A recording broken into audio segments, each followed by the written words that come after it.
दोस्तों अभी हाल ही में एक हाई कोर्ट का रिसेंट जजमेंट आया है दोस्तों, जिसमें जिसमें पति ने पत्नी की बेवफाई यानी कि एडल्ट्री को साबित करने के लिए पति ने क्या किया दोस्तों, सोशल मीडिया का सहारा लिया और सोशल मीडिया से सबूत दिए। और हाई कोर्ट ने पति की तरफ से जो भी सबूत पेश किए गए थे उनको मंजूर कर लिया और पत्नी की बेवफाई को साबित करने के लिए अब कोर्ट में सोशल मीडिया से लिए गए सबूत भी मान्य होंगे दोस्तों, और इस आधार पर फैसला लिया जा सकेगा। दोस्तों जय हिंद, नमस्कार, मैं एडवोकेट आशीष मिश्रा। लाइक कर दीजिएगा, शेयर कर दीजिएगा, सब्सक्राइब कर दीजिएगा ताकि ये इन्फॉर्मेशन और लोगों को मिल सके। अगर किसी भी तरीके से पति या पत्नी में मैट्रिमोनियल डिस्प्यूट चल रहा है दोस्तों और वाइफ एडल्ट्री में रह रही है या पति के साथ अलग रह रही है, तो इस जजमेंट का सहारा आप ले सकते हैं दोस्तों। और ये जजमेंट आया पंजाब हरियाणा कोर्ट से दोस्तों, और कोर्ट ने हाल ही में कहा है कि अगर पत्नी व्यभिचार में रह रही है तो पति सोशल मीडिया से जो भी सबूत लेगा उसको लेकर भरण पोषण के लिए यानी कि मेंटेनेंस को खारिज करने के लिए आगे बढ़ा सकता है, आगे बढ़ सकता है, और इसे नजरअंदाज नहीं किया जाएगा अगर पत्नी एडल्ट्री में रह रही है दोस्तों या फिर घर छोड़कर अलग रह रही है किसी भी वजह से दोस्तों, तो मेंटेनेंस नहीं दिया जाएगा। अभी हाई कोर्ट ने क्या कहा है कि फैमिली कोर्ट को अपने न्यायिक विवेक के अनुसार किसी भी ऐसे सबूत पर विचार किया जाना चाहिए जो सामने मामले के फैसले के लिए जरूरी हो दोस्तों। चूंकि फैमिली कोर्ट में अंतरिम मेंटेनेंस व्यूअर्स के भी मेरे कई सारे सवाल रहते हैं कि फर्स्ट डेट सही बांध दिया जाता है, इसीलिए हर वीडियो में रिपीट किया जाता है कि आप हाई कोर्ट का रुख जरूर करें दोस्तों। और इस केस के सिलसिले में हाई कोर्ट ने कहा कि पत्नी के व्यभिचार को साबित करने के लिए पति की तरफ से जो पेश किया गया सोशल मीडिया से संबंधित सबूत है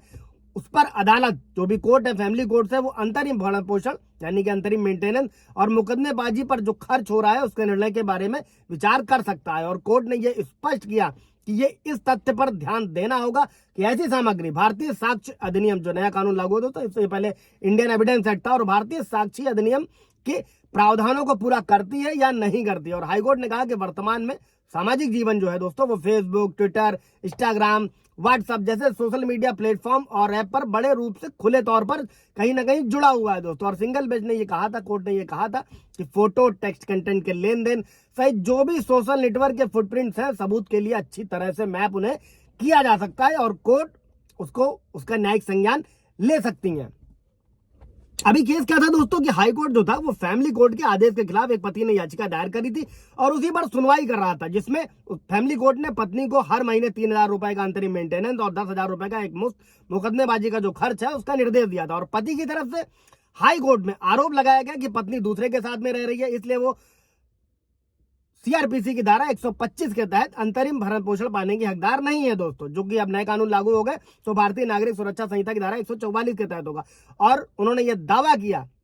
मतलब इसको साबित करने के लिए, और कुछ हवाला भी दिया, तस्वीरों का भी हवाला दिया कि वो या तो शादीशुदा है या किसी अन्य व्यक्ति के साथ में रह रही है। और पत्नी द्वारा जो दायर याचिका थी उसकी एक कॉपी भी पेश की गई जिसमें दिखाया गया उसने खुद उस व्यक्ति के साथ रहने का दावा किया था। हालांकि पत्नी ने तर्क दिया था इस केस में कि अंतरिम मेंटेनेंस के चरण में व्यभिचार की दलील नहीं उठाई जा सकती, और यह भी तर्क दिया कि पति के पास व्यभिचार यानी कि एडल्ट्री को साबित करने के लिए कोई ठोस सबूत नहीं था। और हाईकोर्ट ने कहा कि व्यभिचार जो आजकल ज्यादातर बंद दरवाजों के पीछे होता है, साबित करना मुश्किल है। हालांकि आरोपों को साबित करने का भार उस व्यक्ति पर ही होता है दोस्तों, आप लोग जानते होंगे, जो आरोप लगाता है, यानी कि पति को ही साबित करना होता है। और वर्तमान मामले में हाई कोर्ट ने यह पाया था कि पत्नी का याचिकाकर्ता यानी कि पति के अलावा किसी अन्य व्यक्ति के साथ एक तरीके का रिश्ता है जो एकदम पति पत्नी के होने जैसा है, और पत्नी ने स्वीकारा है कि वह किसी अन्य के साथ रह रही है। परिणाम स्वरूप कंक्लूजन ये था दोस्तों कि कोर्ट ने यह राय व्यक्त करी थी कि पत्नी पति से अंतरिम भरण पोषण और मुकदमेबाजी प्राप्त करने की हकदार नहीं है, मतलब मेंटेनेंस और जो मुकदमेबाजी का खर्च है उसे नहीं दिया जाएगा। ये हाई कोर्ट का जजमेंट था। इससे रिलेटेड कोई सवाल जवाब होगा पूछ लीजिएगा। थैंक यू, और अपने केस को ऐसे ही हैंडल करने का प्रयास करें। Thank you.